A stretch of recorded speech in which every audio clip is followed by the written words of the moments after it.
Science of Self-Realization.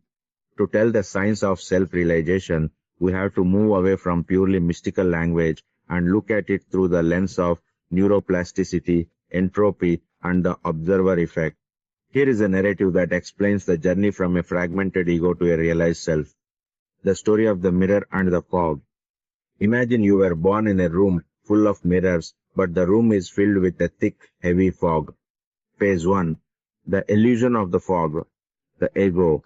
Since the day you were born, the fog has been there. You can't see the mirrors clearly, so you see distorted shapes and shadows.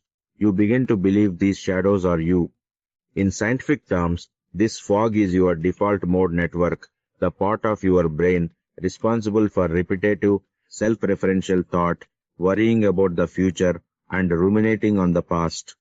This network creates a narrative self that feels real but is actually just a collection of electrical signals and biological habits. You aren't the shadows, you are the one looking at them. Phase 2. The entropy of the mind. As you grow, the fog gets thicker. Society, trauma, and expectations add noise to your system. In physics, this is called entropy, a state of disorder. Most people spend their entire lives trying to rearrange the shadows in the fog to find happiness. They think, if I move this shadow here, get a better job, or change that shadow there, get a partner, I will be whole. But self-realization is the realization that you cannot fix a shadow. You have to clear the fog. Phase 3. The science of clearing. The process. Self-realization is the biological process of lowering the activity of the DMN and increasing neural integration. When you practice deep meditation or extreme presence, you are essentially cooling the brain's thermostat. As the heat of egoic desire drops, the fog begins to condense and fall to the floor. This isn't magic, it is state shifting. You are moving the brain from a state of high beta waves, stress and survival, to alpha and theta waves, deep connection and intuition. Phase 4. The mirror, the realized self. Suddenly, the fog vanishes. For the first time, you see the mirror. What you see isn't a new you, it is the observer. In quantum mechanics, the observer is the one who collapses the wave function into a particle. In the science of self-realization, you realize that you are not the thoughts, the body, or the emotions. You are the conscious field in which those things occur. You see that the mirror was always there, perfect and unbroken, hidden only by the weather of your own mind. Why this is a science? Observability. You can observe your own thoughts as objects. Repeatability. Anyone who follows the protocol, stillness, inquiry, detachment, reaches the same conclusion. Result, a shift from a closed system stress ego to an open system peace oneness. Self-realization is not the acquisition of anything new. It is the removal of the debris that prevents you from seeing what has always been there. To understand why self-realization is a physiological event and not just a philosophical one, we have to look at the switching station of the human brain. The transition from a stressed, ego-driven life to a realized one involves a physical shift in how your brain's regions communicate. 1.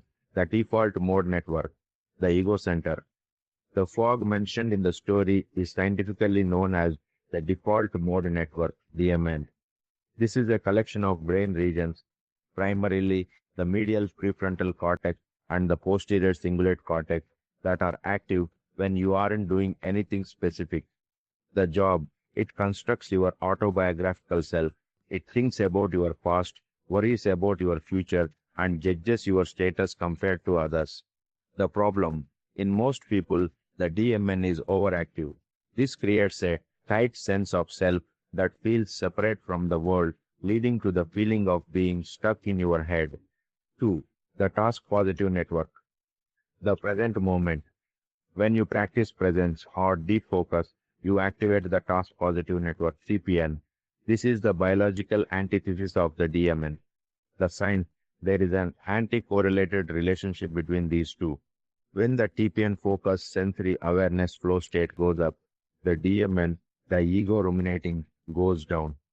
The realization, self-realization, is the mastery of this switch. By training yourself to stay in a state of high sensory awareness, you physically starve the ego center of its electrical dominance. 3. Neural integration and gamma waves.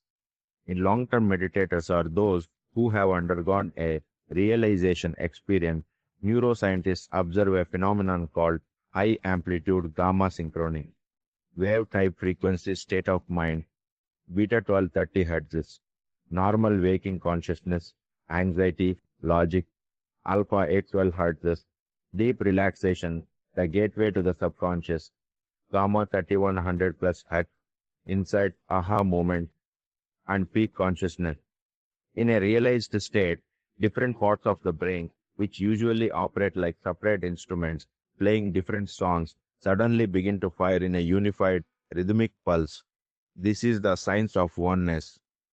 The brain stops seeing me versus them because the neural pathways responsible for separation have been quieted.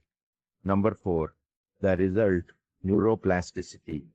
The more you dwell in the observer state, TPN and gamma, the more your brain undergoes neuroplasticity. 1. The amygdala fear center shrinks. You become less reactive to stress. 2. The prefrontal cortex thickens.